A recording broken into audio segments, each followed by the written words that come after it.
The era of 90s and half of the 2000s video game commercials was so fun. It was when companies sort of knew how to advertise their games, but also just did funny things in the ads that were related to the games but did not show off much gameplay. As a channel that covers fighting games a lot, I want to look at some of the weirdest fighting game commercials that were simultaneously good at showing us the gameplay and the vibes of the game, but did peculiar things that you're not likely to see in gaming advertising today. I'll just be looking at the American commercials for this list since that's what I'm most familiar with, but maybe we can look into the Japanese ones at some point in its own video. Also, just commercials and not the print ads, which got equally as wild, but once again, topic for its own video someday. And to help me with this business-related topic are my business cohorts and channel mods, Michelle, aka rainbowsandunicornsx. Hi, it's nice to be here. Finally, we're talking about something that I know about. Not that I can't talk about Yu-Gi-Oh! Or something else, but business is really my time to shine. And Emily, aka Martini Girl 15. Hi, I'm Emily. I don't have Michelle's business acumen, but I've worked for businesses, so I'm just happy to be here. Now, let's take a break with the top 10 weirdest fighting game commercials. Number 10. Okay, we got some fighting action right off the bat here. What's this?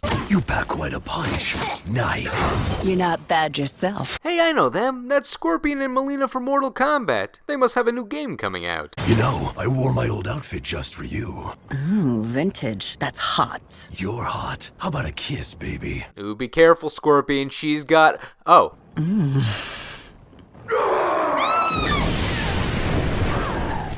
Works every time. Unlock Scorpion's classic skin and fatality. A GameStop exclusive when you pre-order Mortal Kombat. Power to the players. Rated M for mature. I should pre-order. This ad was for Mortal Kombat in 2011, commonly referred to as Mortal Kombat 9, and when it comes to Mortal Kombat commercials in general, they're not that weird. They historically tended to focus on the actual combat or characters, or people yelling Mortal Kombat, which is on brand. Even during the PS2 era, the official ads kept a serious tone, while the silly stuff was saved for the in-game material or G4 TV events. Write this down. I'm 362436.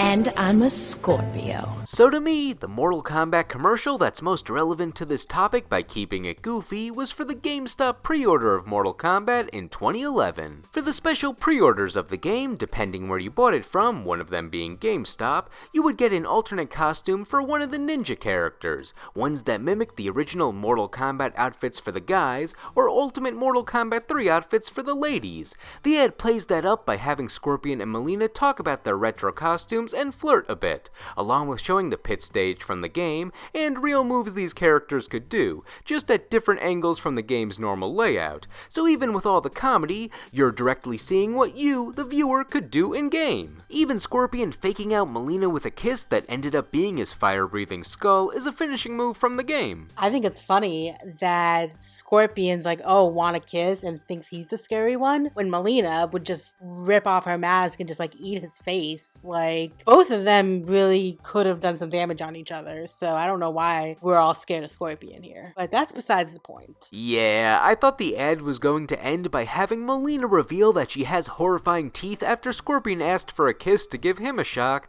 but I like how it could have gone either way.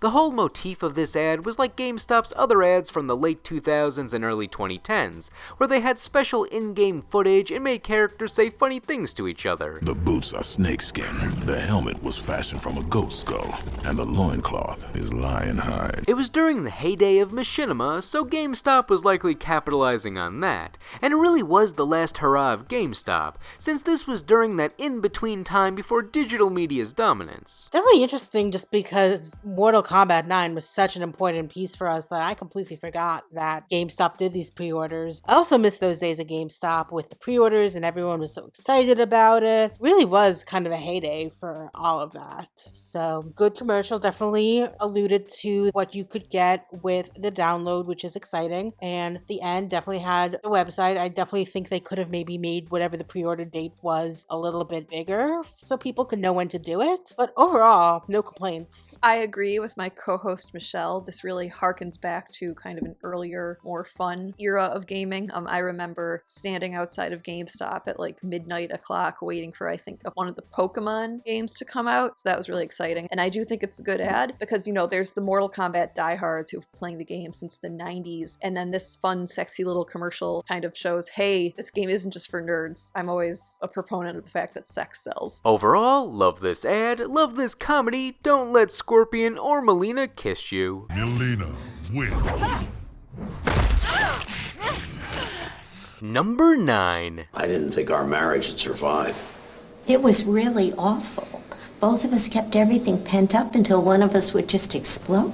Oh man, I'm really sorry to hear that. What was it like? Hey, stupid! What kind of a meal was that? You were... Oh, I can't wait to see what video game will help you here. Then we discovered Tekken 3. This is for 40 years of macaroni and cheese. I like macaroni and cheese. That's for never saying I'm sorry. And this is for your mother. Sure you guys don't want to keep this private? That's for the loser that you are, Patrick. Thank you, Tekken 3. You know, I'll just leave you two alone. PlayStation. This was for Tekken 3's release on the original PlayStation, which is generally viewed as the fan-favorite Tekken. For a game known for its characters, it's funny looking back how they barely feature them in this advertisement. The commercial has the setup of a basic stand-up comedy routine about marriage, but to be fair, it does get into gameplay pretty quickly. What always struck me as weird about this commercial, besides the fact that this couple managed to stay together for 40 years, is Tekken ads around this time tended to have a fighting plotline for their 30-second spots, like a dude training for combat, so it was a mild shift in marketing. So this is definitely that 90s sitcom brand of LOL, I hate my partner, I hate my wife. Also super interesting, once again, just thinking advertising in the 90s, they weren't really tracking metrics as much, so they wouldn't see, oh, that commercial, we need to see the gameplay, we need to see what we can get out of it. And in advertising, what we call the call to action, there really isn't a, hey, pick this up on this date. Go to, well, 90s didn't have website, but pick it up at the store today where you can get it. Advertising these days is so much, how can we track this? How can we say we made the sale? Whatever viral was back in those days, just get people talking about it, get people remembering it. So they think, oh yeah, funny commercial. Anything when they go to their local GameStop or their Toys R Us game section, which was my mainstay, and pick up their Tekken 3. Really, you just could have had any game with player versus player be the couple's therapy, so it's kind of an interchangeable ad, but Tekken 3 is what we got. The main thing that might have enhanced this commercial to me is if the couple were characters from Tekken playing their own game, kind of like those old Crash Bandicoot in real life ads. However, Tekken had almost no canonical couples on their rosters at the time of this game's release, outside of like Kazuya and Jun, which, actually, that would have been pretty funny if we had an actor with big fake Kazuya hair and eyebrows on. Though neither of those characters were in Tekken 3, so it might have not fit with the new roster they were trying to promote, and we were ways away from Kazumi being a character, so there was no chance for a Heihachi couples commercial. But hey, maybe it's an idea for the future. Number 8. Okay, we got a spooky mall. Maybe this is a Dead Rising ad and I put it in here by accident. What's this guy? Hey, look, Street Fighter. Oh, and Hade's next to Mortal Kombat. I can get both games right. Oh, wait, what? Oh, no. Wait, now no one can get both games. What's with the dramatic music, man? It's just Street Fighter. Oh, hey, it's Blanca. Oh, hey, it's Blanca again. Okay, good. The Street Fighter game has been repaired after having a massive hand come out from inside of it. This was for Street Fighter 2's Sega Genesis release, and what was weirdest about this ad to me was the framing and focus on Blanca specifically. They set it up almost as a horror movie, and then Blanca emerges from the game to literally crush the competition. There is such a focus on Blanca that you think he's either the main character or final boss, but no, he's just Blanca. In terms of series importance, characters like Ryu and Chun-Li tend to get top billing over guys like Blanca, but it's cool how he's treated like a big deal here. I like how Street Fighter 2 advertising in general had a pretty fair balance of showing off the characters. Like on box arts, you had the whole roster making rounds. One had Blanca dominating against Ryu and Chun-Li, another had Guile versus Bison, and then you had some E Honda love as he slaps away Sagat, who looks like he skipped breakfast. You like some cornflakes? I also like how terrifyingly it portrays Blanca, when in reality, he's a sweet guy. The Mortal Kombat rivalry reference in the commercial is something you would only see in Western Street Fighter advertising too, since Mortal Kombat isn't that popular over in Japan. So I really like that this video preys on kind of a different kind of trope, that like, oh, old people were scared of like evolving culture in video games. So yeah, I like this ad, and it also kind of reminds me of the children's book series Corduroy. He's this little bear who gets like stuck in the mall at night, and this does remind me of my childhood, so I enjoy it. We're all 90s kids. Yeah, and I really like how they're kind of skirting the bounds and calling out their competitor. So it's definitely a little bit edgy, and definitely something that would actually be a competitive play today that somebody would do. Also, I like it had a lot more gameplay with Blanca, so it's definitely nostalgic. And I remember Sega Genesis, I think, was my first console, so definitely felt a little giddy here. Like I said, we're all old, so you're gonna have to bear with us here. I feel Street Fighter ads never quite got to this level again, unless you look at some of those toy ads. What's the awesome? Like when Street Fighter Alpha came to home consoles, you just had a goofy guy playing the game in the commercial, so it was a pretty standard ad. And when Alpha 2 came out, well, best not to talk about that ad and its master of his domain jokes. So I don't think we'll ever see something like Horror Blanca again from Street Fighter ads. Number 7, the commercial for Virtua Fighter on the Sega 32X. So I can't do the bit where I pretend to watch the commercial to start off this entry, since the guy in this ad won't stop talking and they just get right into it, and for good reason. The graphics of Virtua Fighter broke his mind literally. Well, Doc, I've been playing that new Virtua Fighter on my Genesis 32X, and it's so realistic, man, you know? Anyway, I've been getting pounded. I thought I should get my head checked out, make sure there's no damage, man. I mean, no more than usual, right, Doc?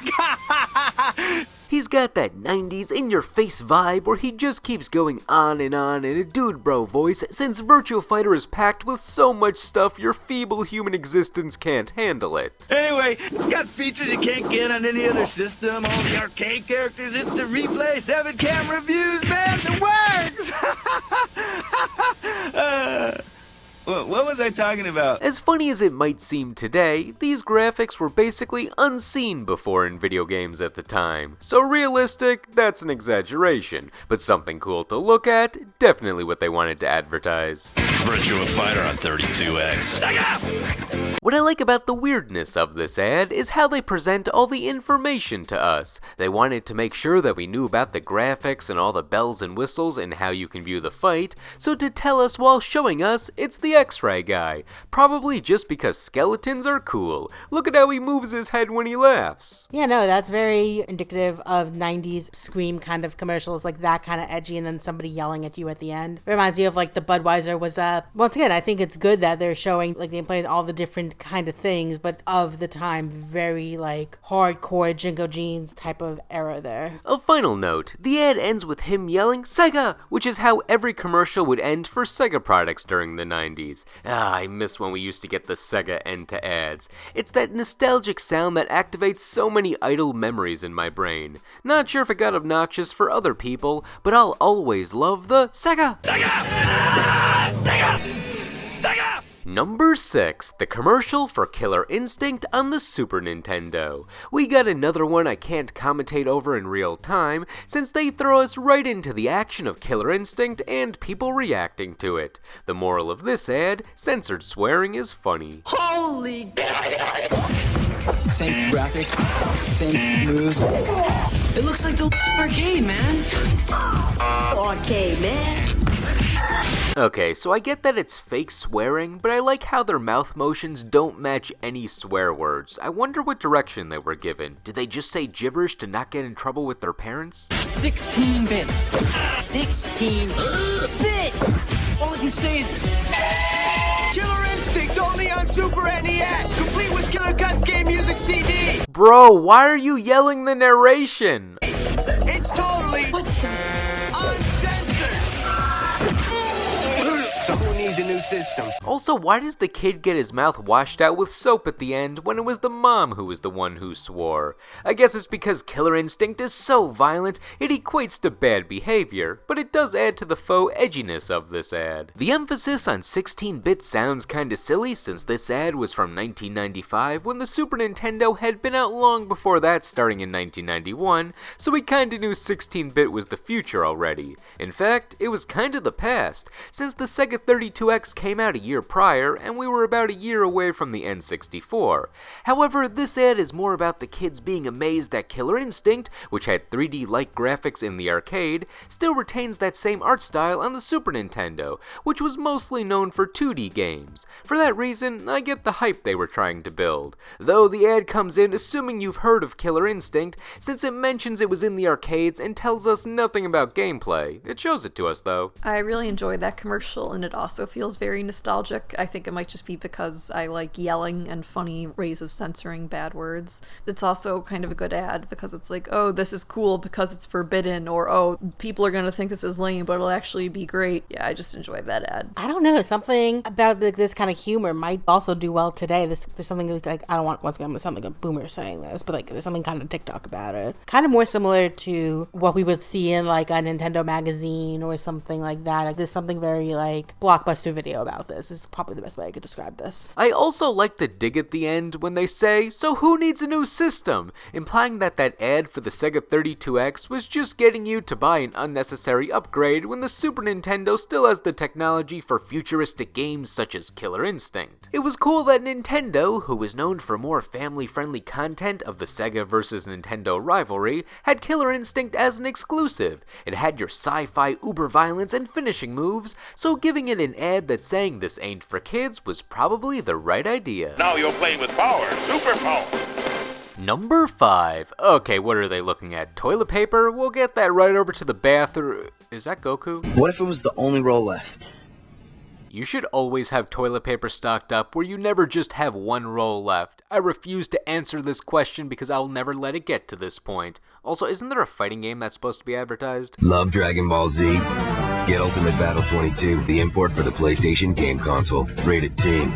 This is a weird game to see advertised in retrospect. It's Dragon Ball Z Ultimate Battle 22, and the North American release of this game is infamous since it was made and released in 1995 in Japan for the original PlayStation, back when Dragon Ball was not as popular in the US. Since the US received none of the 90s Dragon Ball fighting games outside of Dragon Ball GT Final Bout, it seemed like this game was also going to remain unreleased. But for whatever reason, the rights holders thought it would be a good idea to release this game in March 2003, 8 years after its creation and around 2 years after the PlayStation 2 came out, making Battle 22 obsolete with then outdated graphics. And I liked old games, so older graphics wouldn't bother me, but it did take away from one of the draws of video game advertising at the time. Plus, the beloved Dragon Ball Budokai fighting game series just kicked off a few months earlier in November 2002 for the PlayStation 2, so this game was already outclassed. However, picking a PlayStation 1 game to release from the Dragon Ball game backlog did make sense if they were trying to appeal to fans who hadn't yet upgraded their system, so with that logic, I can give it a pass. Though the game got panned by critics for being slow and clunky, but I think the random release of it during the PS2 era hurt it there too. But hey, we're here to talk about the commercial, which is fine. I feel you could apply this joke to any Dragon Ball product, and really, you could apply this joke to any piece of media in general. Just replace the Dragon Ball faces with characters from any other franchise. That being said, still fun joke. It took me a second to realize, oh, they don't want to use it because they really like it. I was just like, oh, they don't want Majin Buu in their butt. Which, to be fair, nobody wants that. So, yeah, no, short, sweet, to the point. Shows people that love Dragon Ball. Yeah, good for them. Potty humor used to be very in, and some may say it never left. I've never enjoyed it, but I think that's a good balance of like, haha, poop, but also poop is not the focus of the content, so I enjoyed that. It's kind of funny how Majin Buu is front and center on the toilet paper, likely because the Buu saga was airing around this time in the US,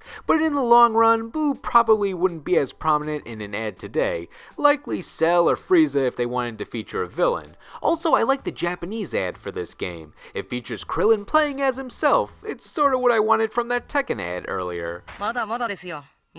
Number 4, the King of Fighters Maximum Impact commercial. We have another ad that gets right into the talking, but I want to preface this with, I don't recall the US ever having a commercial for the King of Fighters before this one. The game is one of the top fighting game franchises of all time with notable iconic characters, but it seems that all of its exposure in the US was through the arcade and print ads. Even further, I don't think I've ever seen a US commercial for Fatal Fury, Art of Fighting, or even Samurai Showdown before this commercial. Ryo, you're not working out because the King of Fighters is going 3D with Maximum Impact, are you?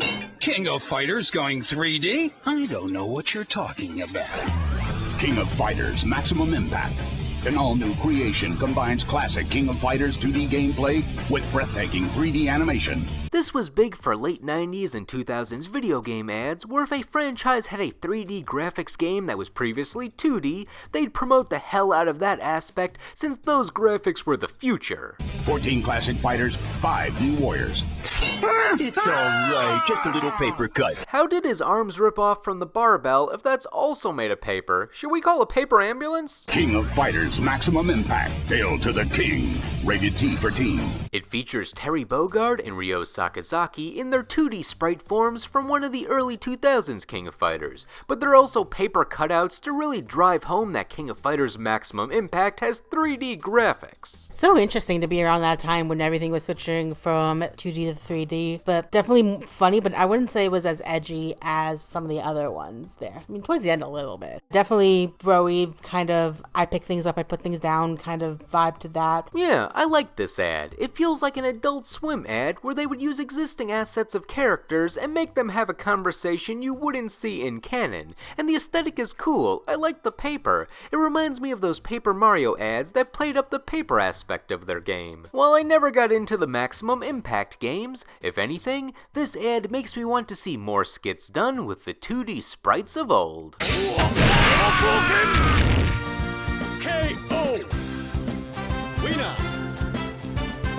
Off! Number 3. Okay, we're in Scream Therapy. I like this premise, being thrown right into the plot. I want you to scream. Ah! Mrs. Whitland?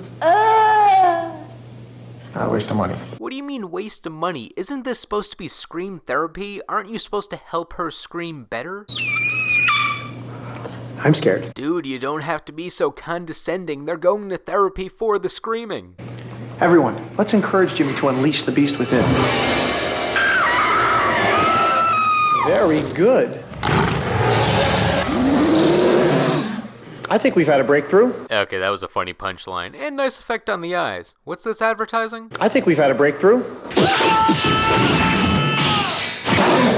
PlayStation. Ah, a commercial for Bloody Roar 2. The Bloody Roar series was in an interesting pocket of fighting game history, where it was coming out with a new game like every other year starting in the mid to late 90s, and then it just stopped in 2003. Like if it was 2000 right now, you might think this was a fighting game staple. Now though, it's just dead. But it was notable enough to get an advertisement. Bloody Roar is a game where your human fighters turn into different anthropomorphic animals for a short period of time, and they gain new animal-themed attacks. You got your more extreme animals that you would expect to fight, like tigers and wolves, and then you get some of the more creative animal fighters, like the bat or mole. This ad plays into the animal transformations by having the group leader goad this one guy into transforming, but I don't quite get why they chose this skit. The game isn't about scaring your opponent or being horrifying, so I think they were just like, what's a funny thing we could do with a werewolf for this commercial? Or maybe the Scream Therapy is an analogy for the roar of Bloody Roar. And this guy doesn't even look like Yugo the Wolf, unless this is Yugo after he settled down and got a 9-to-5 desk job. I don't know, I don't mean to analyze this ad too much. It's very entertaining. Honestly, I think that guy was a little too excited about that werewolf, I'll say. Which, I mean, well, can't blame him. Probably boring, very boring job. But yeah, no, definitely fun. And once again, furries would have a field day over that kind of commercial, and there'd probably be fan art of the werewolf or something. You know, that sounds nice. I hope there is furry fan art of the werewolf. One more thing I want to note is the gameplay they show at the end just has the characters in their animal forms. If I was only learning about this game from the advertisement, I wouldn't know that they were transformations, and I don't know if I would pick that up from the skit. I feel like they weren't showing off the big gimmick of this game with the transformations, but that's just a nitpick. Anyway, Bloody Roar 2's a fun game, this is a neat ad, and I hope we can one day see a revival. You win. Number 2. They're leaving no mystery here. It looks like we're talking about Eternal Champions on the Sega Genesis. Kind of a deep cut. Eternal Champions is gonna eat your old fighting games for lunch. No, don't eat my other games. I paid for those still. No wonder. It has 9 huge warriors, 3 training modes, and over 315 martial arts moves. Okay, I like that they say the number of characters on the roster, but what do they mean when they call them huge warriors? Are they just trying to say that they're naturally big and strong, or are they saying that they take up more of the screen than a Street Fighter character? Cause if so, we do need some space and distance for the actual fighting. Size isn't everything here. Also 315 martial arts moves? Whoa, what martial arts does this wizard guy know? Bon appetit. Wait, what game is that? I don't even think it's eating real games. What does that say, Craw Fighter? Eternal Champions, only on Sega Genesis. Eternal Champions was Sega's response to both Street Fighter and Mortal Kombat at once. It had 2D sprites of wacky characters like a secret agent, wizard, or fishman, but it also had finishing moves, so it fulfilled the violence quota of a Mortal Kombat clone. But also, the fighters were from different time periods, both past and future, so it was kinda like World Heroes with the time-traveling fighters. This game also came out in 1993, so it was relatively early during the fighting game boom. You know what that actually kind of reminds me of? Like some of the 90s board game commercials, like the Don't Wake Daddies or the 13 Dead End Drives, like that kind of a classic like horror movie Clue type of stuff. Definitely, once again, showed the gameplay. I mean, maybe just because the game was kind of a flop. Didn't excite me that much, but yeah, no, still cool. And of course, gotta love that old 90s burp premiere at the end with the Genesis game bourbon. That was a fun little touch. It reminded me, for some reason, of cereal ads from that era, and I really liked that. This whole process has just made me miss that era of advertisement, so thank you for enlightening us, Mr. Top 10 List. Eternal Champions was successful enough when it came out that it got a sequel on the Sega CD with more characters and finishing moves. I've always viewed this as the definitive version since it was the original game with more stuff, but there are differences between the two, so maybe I was just distracted by the array of characters in the sequel. In retrospect, the original game didn't make it as far as the heavy hitter fighting games, but at the time it came out, it got good reviews. Critics liked the gameplay, and it had its own art style. It reminded me of how Malibu Comics characters were drawn. Sega seemed to put a good amount of money into the marketing for this game, since besides this ad, it also got a short comic series and a Slurpee themed around it sold at 7-Eleven with its own cups. I love promotions for games that didn't make it far. This commercial's fatal flaw in hindsight was saying that it would eat up the competition. Why do you have to compete with the other fighting games? Why couldn't it just coexist and advertise why you'd want to play it? Well, bashing the competition was big in 90s gaming advertising, so that's why. But it does make this ad feel silly now. Who was the one who truly got eaten Eternal Champions? Anyway, Eternal Champions was a fighting game that existed, and if it's to be remembered for anything, it's the ad campaign hype. For number 1, we have an ad which unfortunately has copyrighted music in its commercial, so we'll have to watch it on mute, but it was such a funny, peculiar ad for a fighting game that made a big impact, it deserves no other spot than number 1, the original Super Smash Bros. Commercial. It starts with some of Nintendo's biggest mascots holding hands and frolicking in a field, as Happy Together by the Turtles plays throughout the ad. You know, the song that goes, me and you and me, no matter how they toss the dice, this, it had to be. The only one for me is you, and you for me, so happy together. But then tragedy strikes as Mario instigates the old schoolyard bully tactic of tripping Yoshi. The record scratches, and now we're in a full-on brawl. Wait, too early to use that word. A full-on skirmish with everyone fighting. Then narrator Don LaFontaine, who is the voiceover guy for all the movie trailers in the 90s and beyond, tells us about how Smash Bros. Is a full-on 4-player slam fest crossover, as we see some clips of the game interspersed with the fight going on between the mascot costumes, tailed off with Yoshi using a giant hammer to knock out Donkey Kong. This is a fantastic commercial. It's brimming with the silliness of gaming ads from the late 90s. Here are some things that I've thought about after watching it a bunch for this video. First, Mario starting the fight by tripping Yoshi is very out of character. Yoshi is his loyal friend. Donkey Kong's the only character I'd expect Mario to trip due to their history. And on that note, Donkey Kong is the trickster I'd expect to trip anyone out of these guys, not Mario. Also, I noticed Pikachu is never fighting. When it zooms out, you see Donkey Kong, Mario, and Yoshi in a 3-man tussle, but Pikachu is off-screen, nowhere to be found. Then in the next scene, it shows Donkey Kong somehow got a hold of Pikachu to give him the old spin cycle. And later, you see Pikachu is being thrown through the air. Considering that Pikachu was the newest character of the group at the time, I guess he had a bit of hazing to endure. I am aware of the concept of a fighting game and that is a very popular franchise, but I just don't like the idea or the visual of Yoshi getting violented upon. So it's a no for me, dog. So this is what I think of when we think of, honestly, any game commercials in that period of time, the 90s. I remember seeing this a lot on TV on like the Nickelodeon Cartoon Network. I think there was some sort of print ad with it too, but yeah, no, I would have the song stuck in my head all the time, and I remember like my friends would get it on their Nintendo systems and we'd play. Like, this is quite literally, when I think of just the heyday of 90s advertising, this is where I go to. It wasn't so, once again, results focused and trying to get like a business. So it was just, I don't know, just made people happy, which maybe that's why I'm in business and advertising now, I guess. Yeah, no, that one has a special place in my heart. What's really interesting to me, though, is this commercial was not the only plan for these mascot costumes. After the ad was filmed, they were reused for an event that Nintendo of America planned to promote the game called Slam Fest 99, where the 4 characters had a staged wrestling match at the MGM Grand Adventures theme park in Las Vegas, along with a demo of the game. A recording of the event was released online for real player in probably 144p quality if we were lucky, since it was 1999, but that download no longer exists, so it's considered lost media. There are pictures from the event,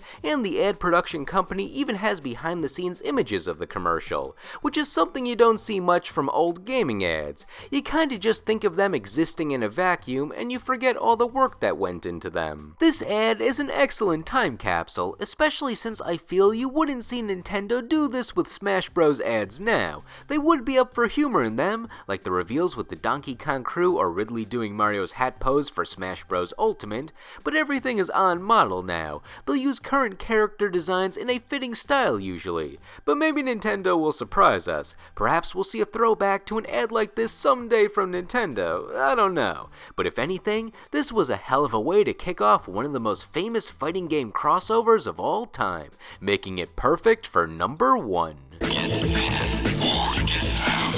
Now, what did you think? Were these fighting game commercials as ridiculous as they were hilarious, or were some of them more normal than we made them out to be? And what are some of your favorite fighting game ads of all time, weird or standard, whether we discussed them or not? Let us know in the comments. Anyway, thank you all for watching, and we will see you in the next video.